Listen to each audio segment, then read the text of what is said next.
All right, so I had another question that came up that I want to talk about. Headaches on keto. I didn't have headaches before, started keto, now I have headaches all the time. There's a nerve called the phrenic nerve. They basically go underneath the diaphragm on the left side and the right side. And the right-sided one is very close to the gallbladder. So if there's any type of congestion with your gallbladder or bloating, it's going to put pressure on that nerve.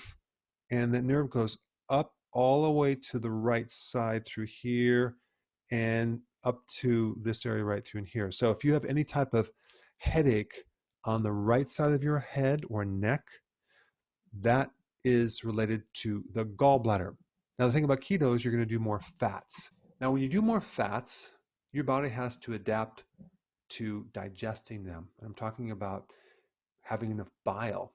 So your capacity for bile might be a little bit low. So you need to maybe go into this a little bit more gradually. Because if you don't have enough bile and you add more fat, especially extra fat like the MCT oil and butter and things like that, keto bombs, which is the little fat treats, you're going to overwhelm the gallbladder and you're going to get bloating. You're going to get congestion. So real simple solution, cut down the fats and or take some purified bile salts, and that will help you digest these fats. But if there's pressure in the gallbladder, it goes right up to the right side, and that can cause headaches. Next thing is oxalates. Unfortunately, the common keto foods like spinach, almonds, almond flour, and also chocolate, if you're doing keto-friendly chocolate, all of those are loaded with oxalates, and that can be very irritating to the kidney and also your joints and even your bile ducts. So it can cause pain, arthritis, or even headaches. So that's another thing to look at. If you're doing a lot of spinach or almond flour, just cut those out and see if your headaches go away. Number 3, nuts. When people do keto, they really dive into those nuts and they have a lot of nuts, a lot of peanut butter. These are all very high in omega-6 fatty acids, which are very, very stressful to the liver and the bile ducts. So that's another thing you might want to watch out for.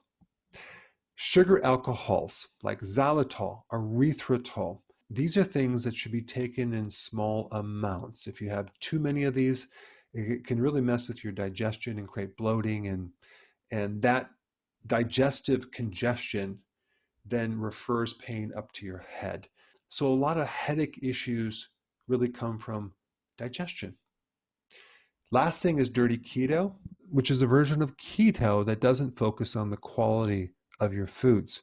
So if you're doing dirty keto and you're not hardly doing any vegetables, you're doing other types of things that could irritate your digestive system, and you don't have very many vegetables to help offset that and help keep the liver in good shape, then that can cause headaches as well, especially if you're going to a fast food restaurant and you're getting all the chemicals that are associated with these foods.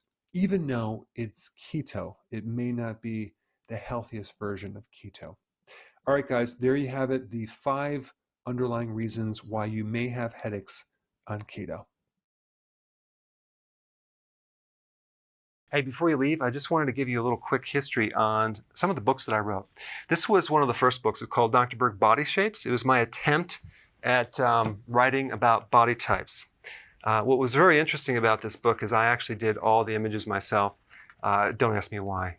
They look actually not quite as professional as some of the images that I have in the new book. But anyway, this is my first attempt right here called Dr. Berg's Body Shape Diets. And then I wrote a book more extensive called The 7 Principles of Fat Burning. I don't even have a copy anymore, actually, because it's outdated.